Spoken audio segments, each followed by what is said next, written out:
estudio sobre genoma del cáncer sería vital para combatirlo antes de que aparezca. Las enfermedades raras son aquellas que se presentan en menos de 5 personas por cada 10.000 habitantes. Un común denominador en ellas es la expresión de un gen defectuoso. Los diputados porteños aprobaron la creación de un registro de datos genéticos digitalizados para facilitar el esclarecimiento de delitos contra la integridad sexual.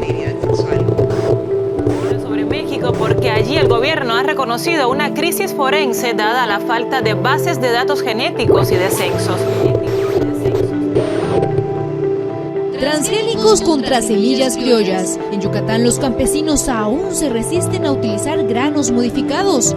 Aseguran que el daño a otros sectores productivos es inminente. El científico chino He Jiankui sale de prisión tras una condena de 3 años por crear los primeros bebés modificados genéticamente de la historia. Los primeros bebés modificados genéticamente de la historia. Genética ¿para qué? Debates interdisciplinarios más allá del mapa.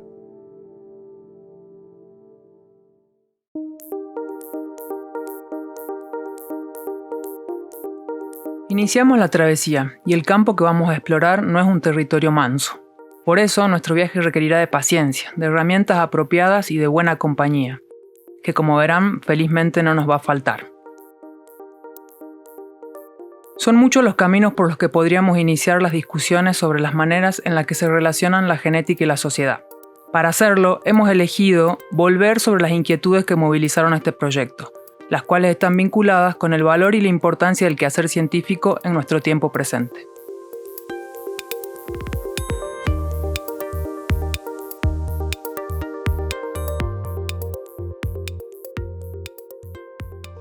Es muy importante preguntarnos para qué en la academia o en la ciencia, porque el conocimiento no es neutro. Lo que estudiamos, cómo lo estudiamos y sobre todo para qué lo hacemos, tiene muchas implicaciones, a veces muy serias, en el mundo real. Escuchamos a Norma Blasquez Graf, psicóloga y doctora en filosofía por la Universidad Nacional Autónoma de México. En su trabajo, ella explora las conexiones entre ciencia, tecnología y género, así como la vinculación de la teoría feminista con los estudios filosóficos, históricos y sociales de la ciencia. Históricamente, la ciencia ha estado dominada por una visión patriarcal y androcéntrica que ha decidido qué preguntas o qué temas merecen atención y cuáles no, qué es lo que se puede investigar y qué no. Por ejemplo, en la medicina, pasaron muchos años antes de que se considerara seriamente el cuerpo de las mujeres en la investigación. ¿Cuántas veces se ha ignorado o minimizado temas como la violencia de género porque no se consideraba un tema relevante? Lo mismo la sexualidad femenina. La ciencia no es solo descubrir cosas nuevas o resolver problemas, eso es muy importante, es una característica de la ciencia, pero también es necesario enfatizar que la ciencia está atravesada por intereses políticos y económicos. Y cuando hablo de política no me refiero solo a gobiernos, sino a estructuras y grupos de poder que deciden qué se investiga y qué no.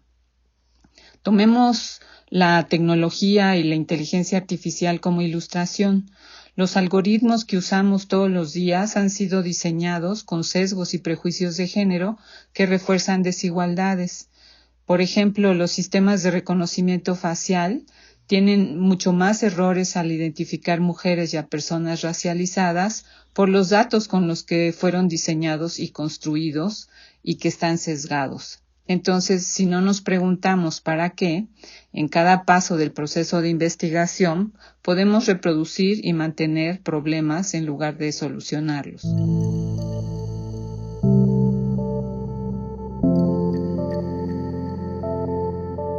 Por eso, la academia no puede estar desconectada de la vida real, de los problemas de la vida cotidiana.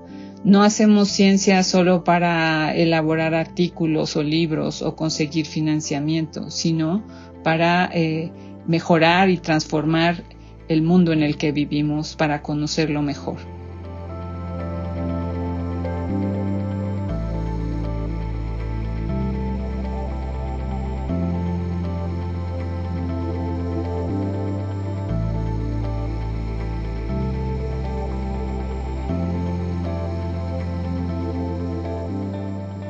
El para qué de lo que hacemos en el medio académico me parece realmente una de las preguntas cruciales, definitorias en la investigación científica, ¿no?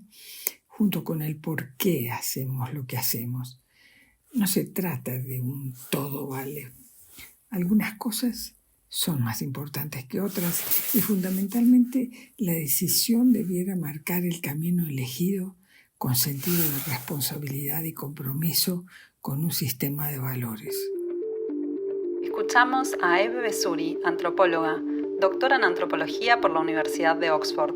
En su trabajo se ha enfocado en los estudios sociales de la ciencia y la tecnología, concentrándose en particular en los dilemas y desafíos del desarrollo de la ciencia y la tecnología en América Latina. Los tiempos actuales, donde parece reinar el todo vale lo mismo o lo mío es lo último que me importa, ¿no? Es decir, lo que le importa a uno nada más. Reconocer que hay valores colectivos que tienen que ver con el bien común, presentes para la vida social y por ende para la ciencia que se haga, me parece realmente significativo.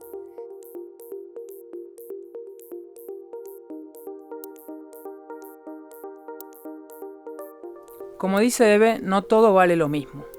El valor de la ciencia debería relacionarse con aquello que hace al bienestar de los grupos involucrados y los valores colectivos. Siguiendo este razonamiento, les preguntamos a nuestras entrevistadas, ¿cabe la pregunta genética para qué?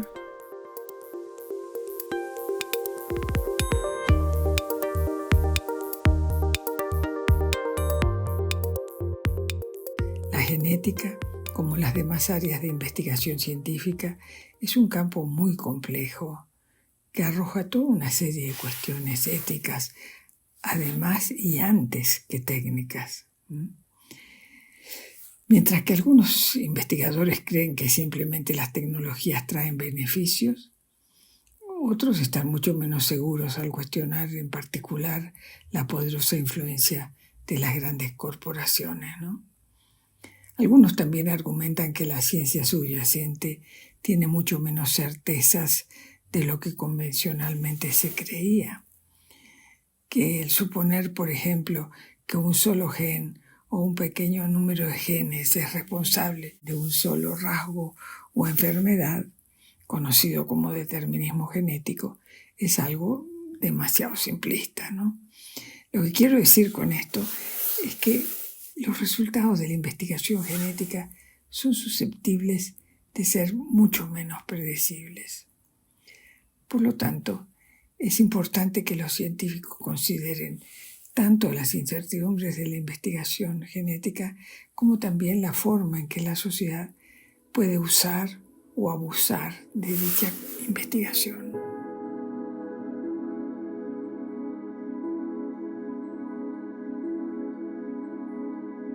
La idea de determinismo genético presentada por Eve remite a ciertos esquemas de pensamiento simplistas que postulan que las características de las acciones humanas son consecuencia de las propiedades bioquímicas de las células que constituyen a los individuos y que éstas, a su vez, están determinadas por los genes de cada uno.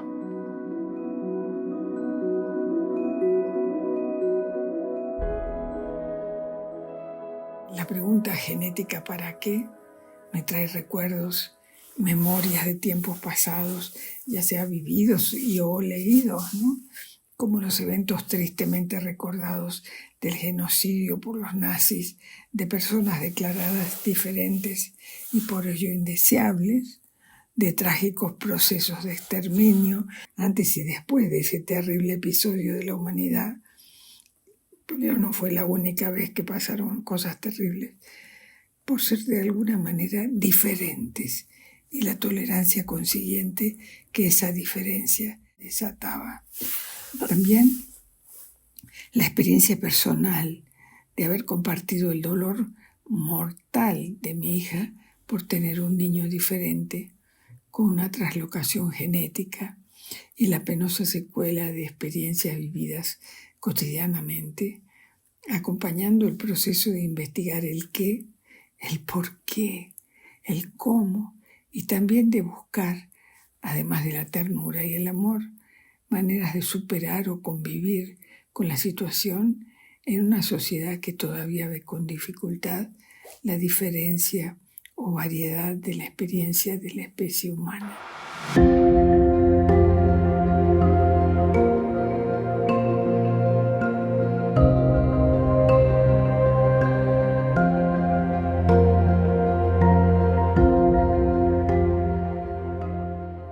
Al mismo tiempo, siento que el reconocimiento de la interdependencia creciente nos vuelve más responsables a todos. Vivimos en una comunidad mundial con interdependencia cada vez mayor, debido en gran medida a los avances técnicos que surgen de la investigación científico-técnica. Una comunidad interdependiente ofrece grandes beneficios a sus miembros, pero de igual manera les impone tremendas responsabilidades, ¿no? La democratización de la ciencia es inevitablemente un proceso parcial y desigual que irónicamente procede de la mano de la consolidación de nuevas relaciones de confianza, autoridad y representación legal, con su contracara de desconfianza, arbitrariedad y prepotencia ilegal también, ¿no?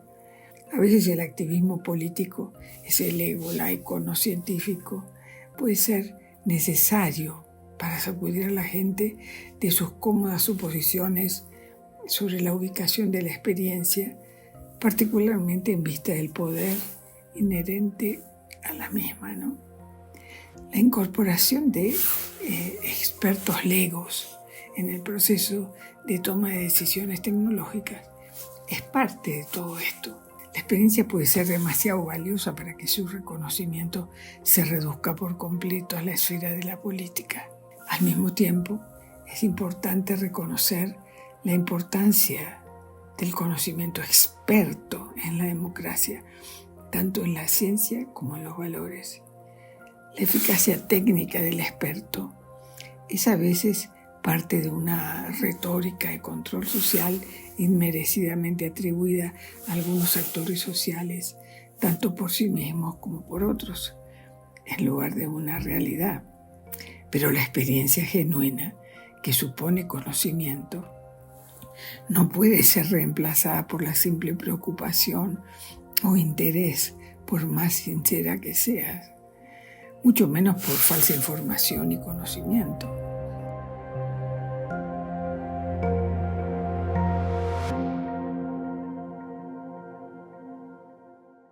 Si vamos al campo de la genética, que estudia cómo se heredan los rasgos de una generación a otra, o se analiza nuestro ADN para determinar muchas de nuestras características, como el color de ojos, la altura, ciertas predisposiciones a enfermedades, pues vemos que también ha sido usada históricamente para justificar discriminación. La eugenesia, que en el siglo XX promovió la idea de mejorar la raza humana, seleccionando quién podía o no reproducirse, es una muy buena ilustración de esto, porque afectó principalmente a mujeres pobres, indígenas y racializadas, que en muchos países fueron sometidas a esterilizaciones forzadas. La palabra eugenesia mencionada por Norma fue acuñada por el inglés Francis Galton en 1883. Su etimología proviene del griego eu, de buen, genes, linaje. La eugenesia es la creencia refutada de que la reproducción selectiva de ciertos rasgos humanos hereditarios puede mejorar la aptitud de generaciones futuras. Para sus partidarios, esta aptitud, entre comillas, se corresponde con aspectos determinados y reducidos de lo humano y la sociedad, premisas vinculadas con ideologías racistas, colonialistas y supremacistas.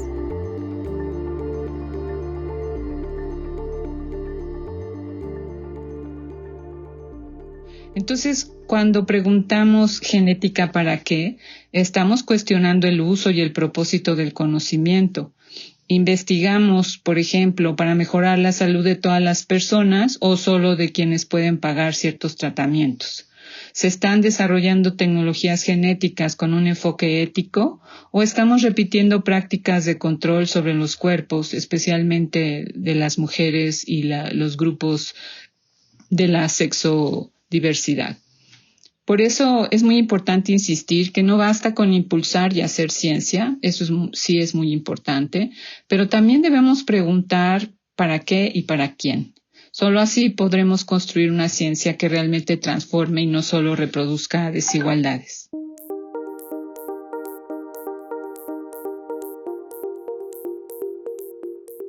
Quienes nos reunimos a conversar en este episodio nos hemos formado en el campo de las ciencias sociales. Sin embargo, no solo nos sentimos interpeladas por las discusiones que suscitan los avances y múltiples usos de la genética. También creemos que el encuentro entre los conocimientos producidos en distintos campos sociales y biológicos pueden favorecer la democratización de la ciencia, proceso mencionado por Eve, así como la eficacia de la misma de cara a los problemas que caracterizan a nuestro presente. La relevancia y las dificultades asociadas con la interdisciplina también son inquietudes que hemos conversado con nuestras entrevistadas.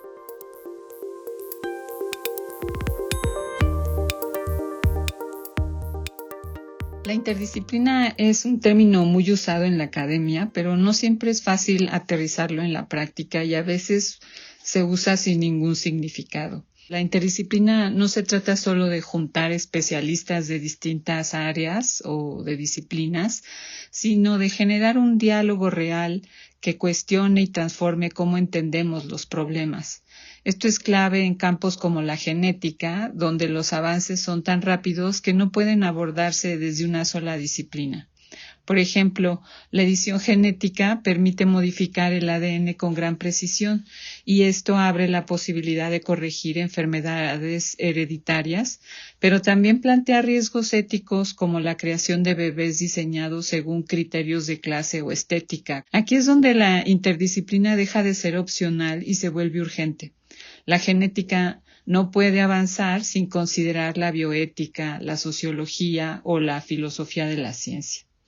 Otro caso es la genómica, que ha permitido entender mejor cómo ciertos genes influyen en la salud y ha impulsado a la medicina personalizada.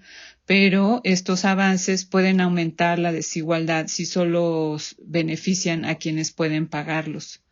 Por eso es muy importante regular su acceso y aplicación, y esto requiere la participación de disciplinas o de campos del conocimiento, por ejemplo, de la economía, la política y el derecho.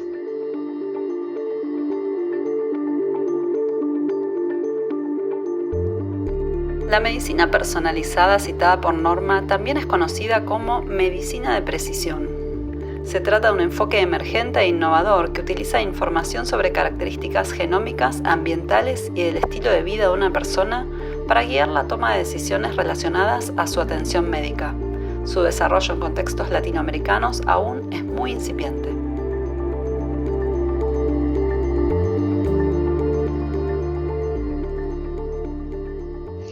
El problema es que la academia sigue funcionando en compartimentos separados, con disciplinas que tienen sus propios lenguajes, sus propias revistas y congresos, y esto dificulta mucho la colaboración y frena la investigación interdisciplinaria.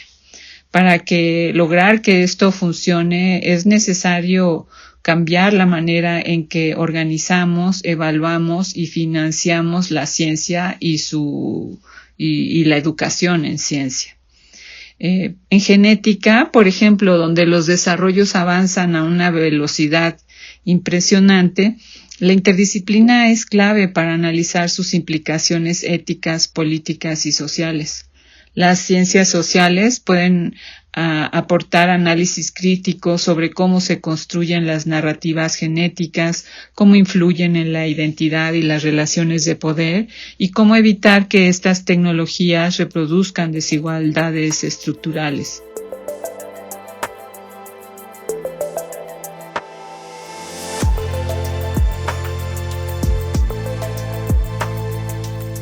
Pienso que la participación pública y comunitaria en estos campos del conocimiento es fundamental, porque no basta con que las decisiones sean tomadas solo por especialistas o solo desde los laboratorios. Es necesario que las comunidades afectadas o que van a tener implicaciones en ellas tengan voz en estos debates. Por eso es muy importante democratizar el conocimiento y garantizar que la agenda científica responda a necesidades de las comunidades para que haya un desarrollo mucho más equitativo y ético de disciplinas como son la genética y la biotecnología.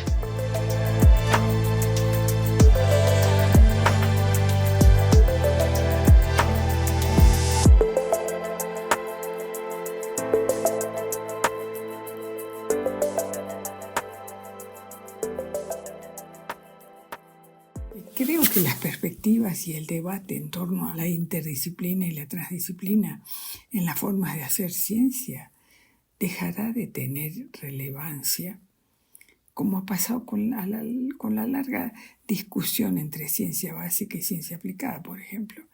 El propio desarrollo de la ciencia absorberá los pros y cons de las mismas en la medida en que los avances del trabajo inter y transdisciplinario hagan que los intentos de diferenciación se vuelvan irrelevantes.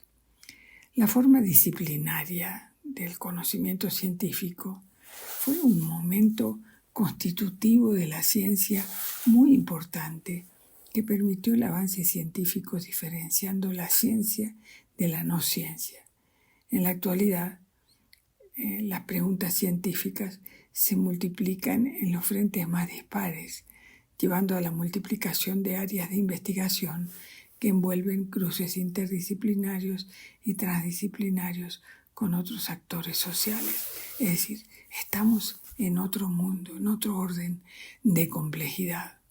Las ciencias sociales han tenido un proceso de diálogo e interacción más tardío y a menudo más difícil con las ciencias llamadas duras o exactas o naturales, como si ellas fueran blandas y poco precisas.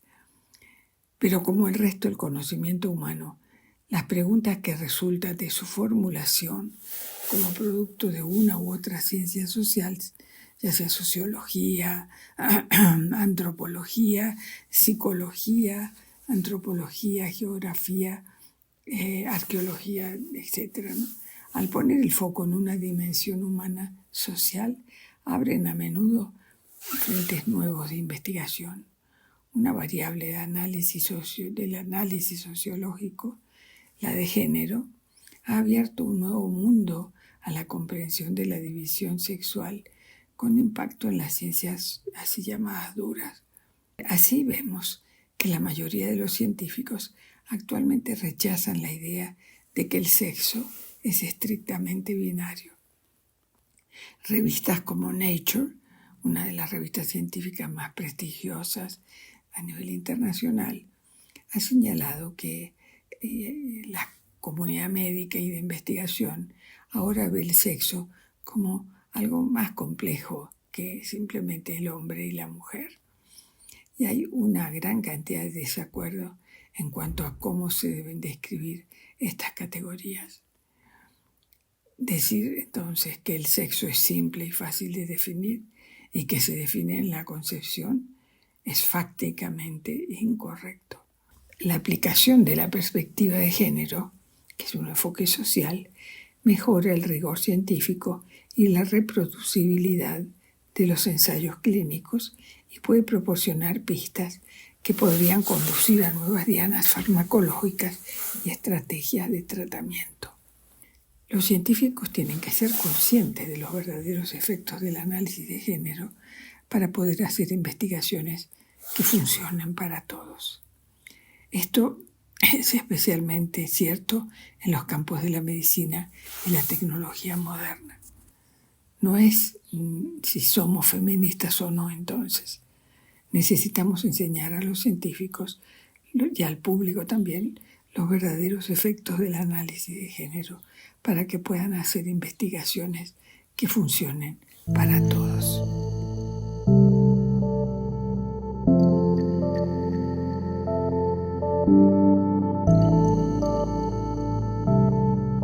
Desde el inicio de la conversación, Norma y Eve nos vienen mostrando distintas maneras en las que el género se entrelaza con el quehacer científico. les hemos pedido que nos compartan reflexiones sobre las maneras en las que el género opera produciendo desigualdades y también sobre la pertinencia de los debates y aportes del feminismo en los desarrollos de la genética.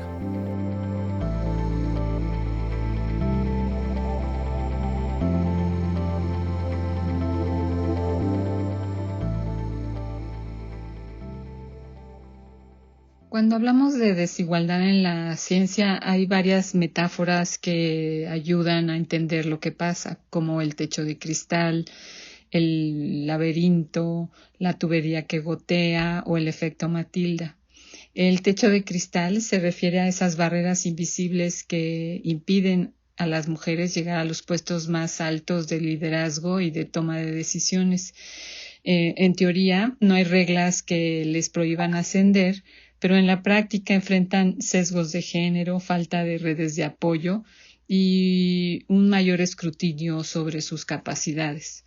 Si vemos, por ejemplo, la participación de las mujeres en las licenciaturas, las maestrías y los doctorados, cada vez hay un mayor porcentaje de ellas, pero cuando observamos quienes dirigen instituciones de investigación o deciden sobre los financiamientos, la orientación de la ciencia, pues la historia cambia muchísimo. El laberinto va más allá del techo de cristal y nos dice que no es solo un obstáculo al final del camino, sino muchos en diferentes etapas. Y las mujeres tienen que recorrer trayectorias complicadas, llenas de barreras y desvíos, mientras que los hombres en general pueden avanzar de manera más lineal. En el caso de la noción de tubería que gotea, se ha utilizado mucho para explicar por qué muchas mujeres que entran a la educación superior o a la ciencia se van quedando en el camino a lo largo de su carrera, van abandonando ese recorrido por discriminación, por falta de apoyo, por acoso sexual, por desigualdad en el reparto de los cuidados y sesgos en la promoción o el financiamiento. Y luego está el efecto Matilda, que describe cómo los logros de muchas mujeres científicas han sido minimizados o atribuidos a los hombres. Lo propuso la historiadora de la ciencia Margaret Rossiter y el caso emblemático que ilustra esta metáfora es el de Rosalind Franklin, quien se dedicaba al estudio de la cristalografía y tuvo un papel clave en el descubrimiento del ADN, pero fueron James Watson y Francis Crick quienes se llevaron el reconocimiento y el premio Nobel, y a ella no le reconocieron nada. Y esto sigue pasando hoy, cuando las mujeres tienen que esforzarse el doble para que sus aportes sean tomados en serio o cuando sus ideas son apropiadas por otros.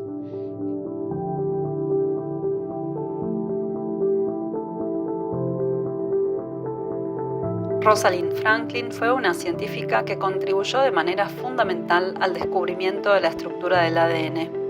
Nacida en Londres en 1920, Rosalind obtuvo su doctorado en química en 1945 por la Universidad de Cambridge. Fue pionera en el uso de la difracción de rayos X y sus investigaciones produjeron datos cruciales en el conocimiento de la estructura tridimensional del ADN. Murió a los 37 años de edad. Sus aportes en los estudios sobre la estructura del ADN fueron reconocidos con décadas de demora.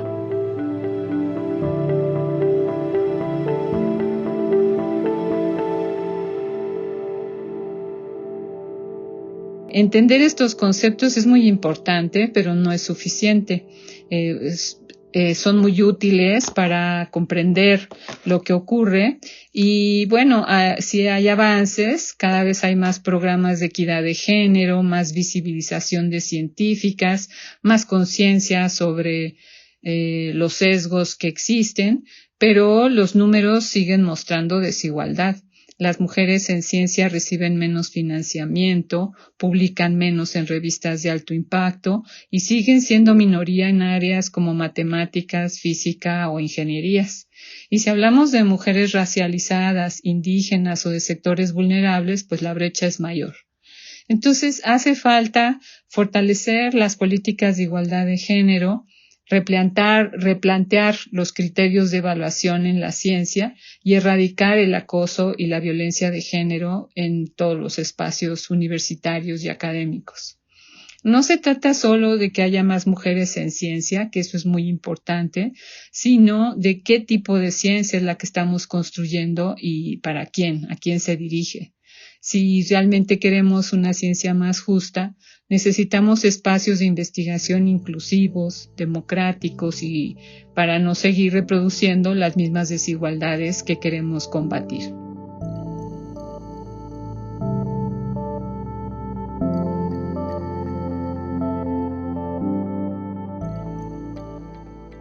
La teoría feminista ha hecho grandes aportes a todos los campos de la ciencia y en particular a disciplinas como la genética. Se suele pensar que la genética es una ciencia objetiva y neutra basada en datos duros. Desde la teoría feminista, esto se cuestiona y se propone que el conocimiento está situado y atraviesa contextos históricos, políticos y sociales. Es decir, la epistemología feminista nos permite preguntar sobre qué se investiga, cómo se investiga, quién investiga y para qué. La genética no solo estudia la herencia biológica, también ha sido utilizada históricamente para justificar desigualdades de género, de raza y de clase. Durante siglos se ha intentado explicar las diferencias entre hombres y mujeres con argumentos genéticos, como si la biología determinara habilidades, comportamientos o capacidades intelectuales.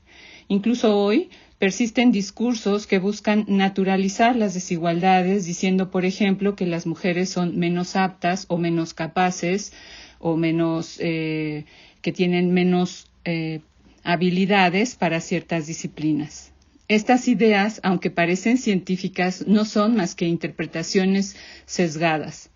Aquí es donde la teoría feminista cuestiona cómo se producen estos conocimientos y desde qué perspectiva se interpretan.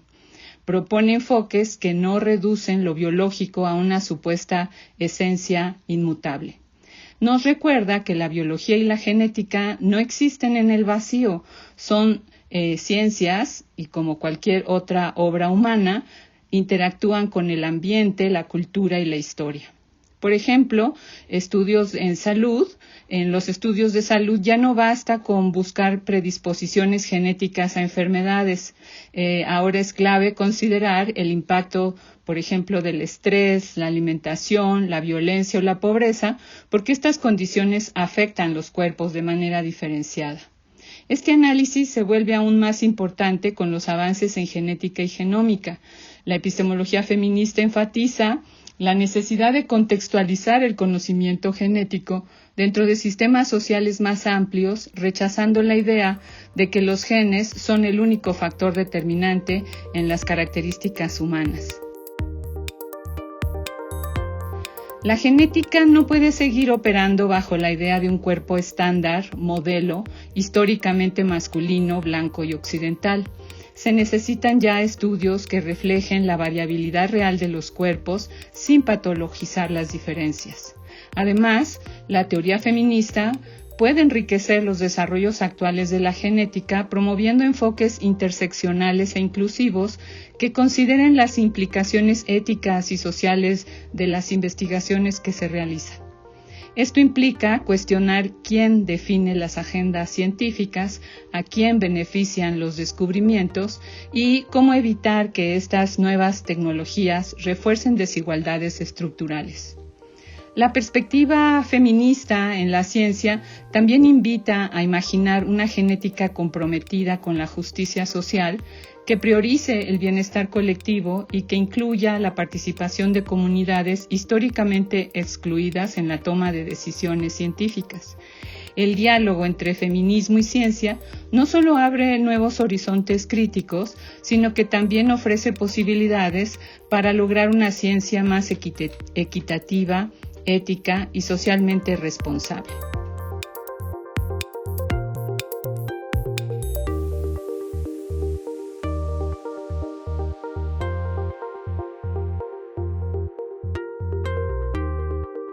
Quisiera referirme aquí a la opinión de una profesora de Historia de la Ciencia y directora de un proyecto importante sobre innovaciones en el ámbito del género de la Universidad de Stanford, Londa Shivinger.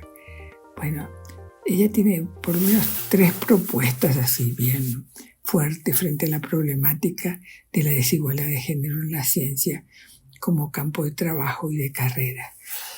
Esas propuestas incluyen, primero, ella dice, corregir la cantidad de mujeres que hay activas en ciencia, ¿no? Centrándonos en más organizaciones y organismos gubernamentales que ayuden a aumentar la financiación de la investigación de las mujeres, estableciendo redes de mentores y enseñando habilidades de liderazgo a las mujeres. En segundo lugar, se refiere a la necesidad de arreglar, de modificar las instituciones tal como existen, promoviendo la igualdad de género en las carreras e implementando reformas que superen el sesgo de género tanto en la contratación como en la promoción. Las instituciones científicas suelen tener una tradición machista, ¿no? Y en tercer lugar, dice, hay que arreglar también el conocimiento, integrando el análisis de sexo y género en la investigación. Esta área de intervención política es quizá la más importante para el futuro de la ciencia y la innovación. En conexión con esto no puedo dejar de comentar los problemas de la tergiversación de las ideas y teorías y los retrocesos observados en el ámbito de la problemática de género actualmente. Cuando la teoría viaja al discurso popular, a menudo se daña en el camino. Llega tarde, muy cambiada, sin matices, simplificada, mal aplicada y mal entendida. Este es particularmente el caso de la performatividad de género, continuamente tergiversada como performance.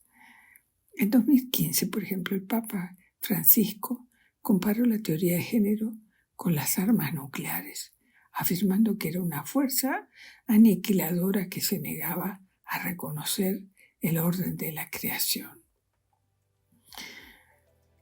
Más recientemente, la primera ministra italiana, Giorgia Meloni, ha comentado que la ideología de género despojará a todo el mundo de su identidad sexual.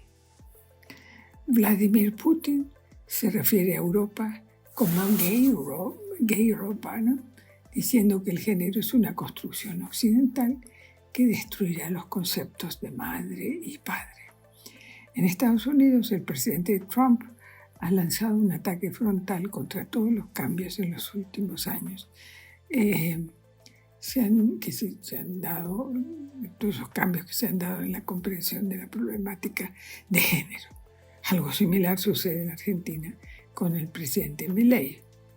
El retroceso es notable, pero no está todo dicho y el mundo seguirá produciendo cambios.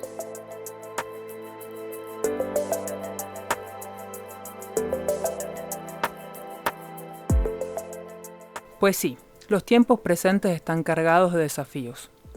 Los avances conservadores y supremacistas pululan por doquier. Sin embargo, como dice Eve, no todo está dicho. El futuro está abierto y también tenemos en nuestras manos la posibilidad de darle forma. Los diálogos entre ámbitos científicos y feminismos, transfeminismos, movimientos LGBTQ+, movimientos negros y antirracistas abren, como dijo Norma, nuevos horizontes críticos ofreciendo alternativas para el desarrollo de una ciencia más equitativa, ética y socialmente responsable. Desde este espacio apostamos a la proliferación de prácticas científicas de este tipo, capaces de contribuir en la construcción de mundos más vivibles. Les agradecemos mucho por su compañía y los esperamos y las esperamos en el próximo episodio.